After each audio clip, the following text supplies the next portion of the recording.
Bonjour, on m'a demandé pourquoi je faisais ces vidéos du coup et à quoi ça servait finalement tout ça. Alors au niveau de la santé du coup l'intérêt pour moi c'est quand même que une des grandes choses de ce passage sur Terre c'est quand même l'état de santé dans lequel on traverse notre vie qui est quand même hyper important. Parce que quand on est malade et qu'on souffre c'est quand même difficile.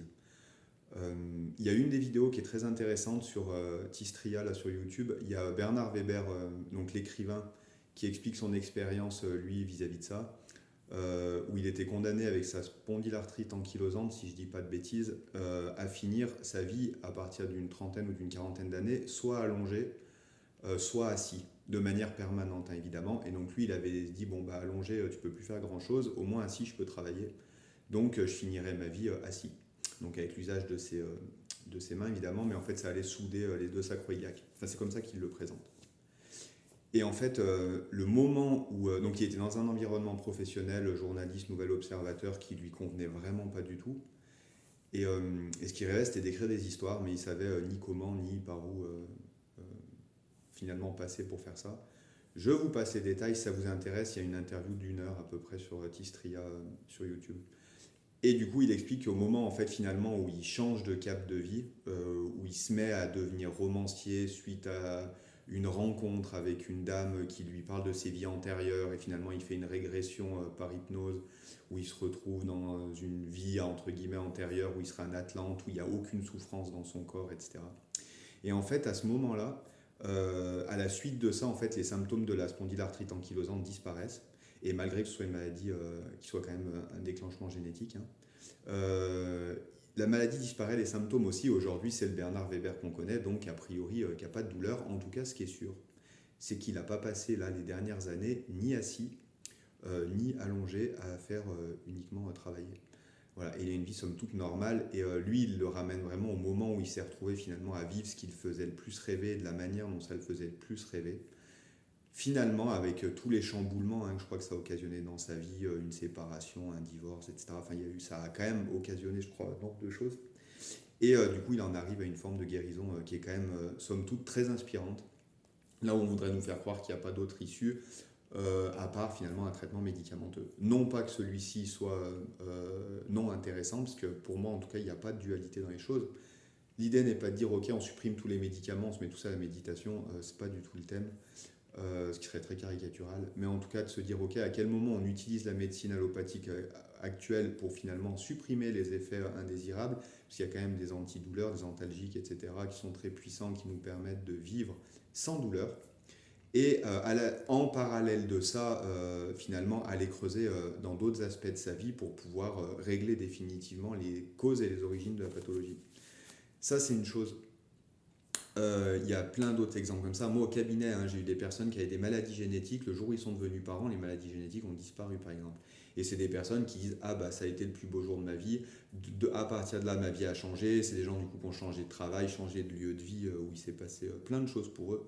Et les symptômes de maladies génétiques qu'ils avaient depuis 15 ans ont disparu à tel point que les marqueurs génétiques de la pathologie, qui étaient donc mis en avant par des spécialistes de ces pathologies-là, dans des grands laboratoires à Marseille par exemple, ils n'ont plus trouvé de marqueurs du tout. Euh, à tel point que les seules conclusions que les médecins ont trouvées, c'est bon, on a dû se tromper dans le diagnostic depuis 20 ans. Quoi. Du coup, voilà. Ce qui est quand même d'une mauvaise foi, à mon sens, assez incroyable. Non pas que jusqu'à maintenant la maladie elle n'était pas là et que les médecins sont tous des cons, c'est vraiment pas ce que je veux dire et c'est pas non plus ce que je veux sous-entendre, ni dans les traitements, ni dans les pathologies, ni dans toute la discipline allopathique qu'est la médecine, mais simplement de remettre la médecine actuelle allopathique dans le cadre où elle est censée se placer, c'est-à-dire médecine d'urgence, très bonne pour éviter qu'on meure, faire en sorte que grâce au traitement d'arriver à maintenir la vie et grâce à ce maintien de la vie, pouvoir aller plonger dans d'autres zones de son existence et les traiter à cet endroit-là, faire les changements qu'il y a besoin pour finalement avoir plus besoin de rien du tout et retrouver un confort de vie qui est nettement mieux et dans tous les sens du terme, c'est-à-dire plus de maladies, une vie qui nous correspond mieux, etc. etc. Donc moi je vous invite à plonger là-dedans, à revoir votre copie et finalement à réenchanter votre vie en fait. Parce que c'est de ça qu'il est question, un monde réenchanté, réenchanter une existence. Moi, quand je regarde une vidéo, que ce soit de Philippe Guimand, qui est un ancien directeur du CNRS de Marseille spécialisé dans l'intelligence artificielle, qui aujourd'hui a fait des liens immenses entre la spiritualité et finalement des théories, des calculs, des boules de billard. Je vous passe les détails, je ne suis pas mathématicien, mais qu'il a fait avec des ordinateurs d'une puissance incroyable dans des pays étrangers. Les conclusions qu'il en a tirées sont fabuleuses. Les théories de la rétrocausalité, du multivers, etc. C'est juste extraordinaire. Il y a des gens qui ont même des physiciens brillants qui ont été nobelisés, d'autres qui ont eu des papiers, Philippe Guimand fait partie de ces gens-là, des papiers publiés dans des revues prestigieuses scientifiques et qui ont lié ça à ce que les chamans en Amazonie racontent dans leur bulle de vision liée à l'ayahuasca. Enfin, c'est des choses complètement extraordinaires.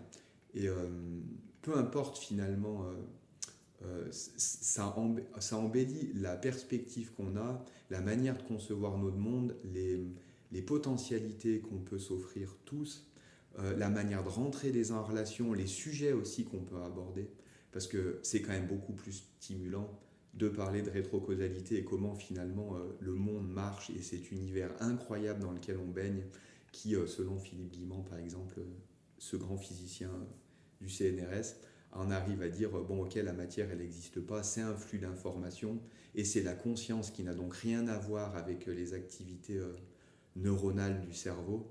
Parce que ces activités neuronales, il y a eu d'autres médecins, par exemple notamment à Genève, qui ont fait des études sur les expériences de mort cérébrale, où les gens racontent des choses quand ils reviennent de cette expérience-là. Donc ils sont morts suite à des opérations, des accidents. Donc le cerveau était à l'arrêt et le cœur aussi pendant plusieurs minutes. Et pendant ces minutes-là, c'est des gens qui, eux, avaient des perceptions, se promenaient dans les pièces, etc.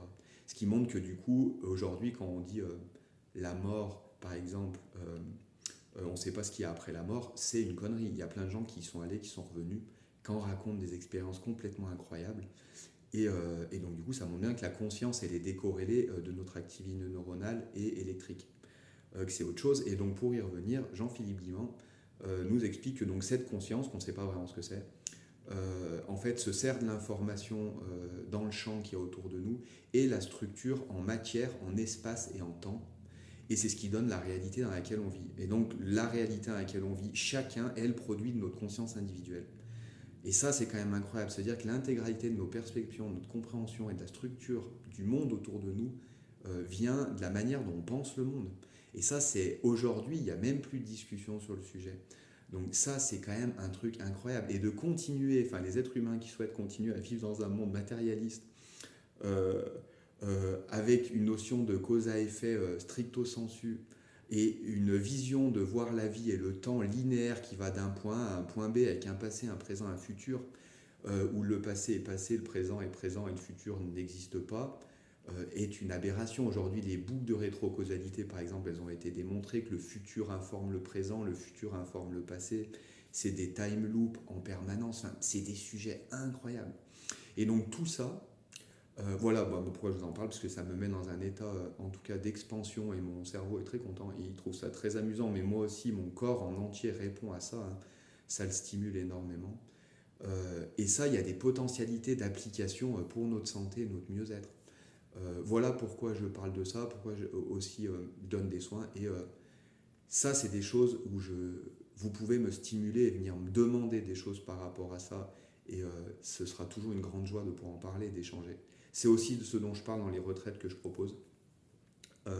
Et dans les soins, en fait, hein, au cabinet, c'est de ça qu'il est question. Comment on amène ça pour enchanter le monde dans lequel on est et le rendre quand même nettement plus fun. Voilà.